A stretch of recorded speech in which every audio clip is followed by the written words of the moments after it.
Kevin Prendergast, Director of Wealth Management here at the Retirement Network, Leland Smith. Part one of this video going to touch on, again, the 401k retirement savings plan, the volatility you're probably observing there in your account value. And then part two, we're going to talk about the May 2022 segment rates just published by the IRS this morning.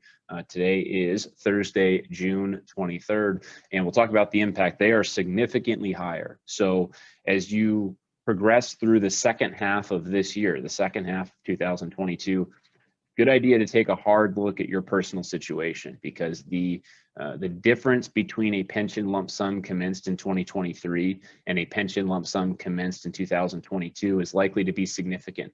Tens of thousands, if not hundreds of thousands of dollars based on the estimates we're running. Depends on which pension program you're in, the size of your pension, your age, etc. All of that varies. We're talking to a big audience here, but a material impact on your pension lump sum. So you want to think long and hard about your personal situation. We'll talk about some things to consider over the second half of the year in that vein.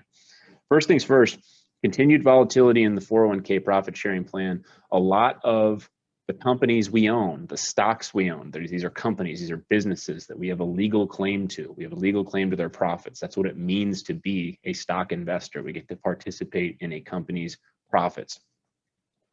We're back to early 2021 price levels in many respects, in some cases 2020, 2019 price levels, depending on the stock, the company we're talking about. So getting kind of this sideways choppy action. If we take a step back and look at the price action over the last 12 to 18 months, we've kind of gone nowhere. That could continue for another year or two. Would not be unprecedented, would not be surprising, in which case the name of the game is to accumulate as many shares of high quality companies as we can. That might be the name of the game here. It's about accumulating shares, kind of ignoring the price action.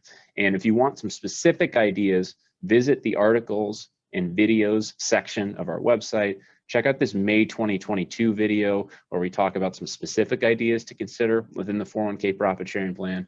We're always a little hesitant to give investment advice in these videos because we have a big audience. There are individual circumstances, preferences, et cetera. So we don't like to give blanket investment advice for that reason. It's just hard to do at scale. But if you'd like to talk one-on-one with one of our advisors, review your account, think about some adjustments to make, click on this Get Your Free Assessment button, walk through our online scheduling tool, or you can reply to the email containing this video. You can call our office. You'll get a live human being on the phone, okay? So let's talk about the May 2022 segment rates. Again, just published today, June 23rd, 2022, materially higher. We're always looking back to the November rates because it's generally the November rates that matter for the at&T pension programs. These May rates just give us a sense of the trend. They're not the actual rates that will be used in 2023.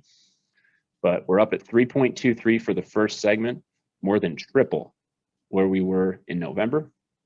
We're up at 4.59 in the second segment, and we're all the way up at 4.69 in the third segment. So again, when we run pension estimates for the non-bargain program, the legacy program, the Midwest program, the programs that tend to have pretty sizable pension lump sums that are six figures, mid six figures, maybe even seven figures, depending on your rank and title, et cetera, your years of service.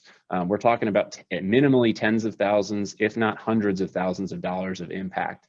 Pension lump sum commenced in 23 compared to a pension lump sum commenced in 22. Of course, you want to make sure you have that modified rule of 75. That's really important. You also want to make sure that you are prepared to retire. So if you're someone who's 5-10 years away from retirement, this is probably a non-factor. There's a lot that can happen. You probably need 5 to 10 more years of compensation and benefits and saving and investing and earning and all those, debt pay down, all that kind of stuff. If that's you, if you're years away from retirement, it's important to be aware of this stuff, but it's probably not going to drive your decision. Alternatively, if you're on the fence between retiring this year, retiring next year, this might make your decision for you. You might be thinking about retiring this year as opposed to next year because your pension lump sum is going to look a heck of a lot better if commenced in 2022 as opposed to 2023 based on the way rates are trending. So hopefully this is helpful. Let us know if you have questions. Otherwise, I'll see you next month. Take care.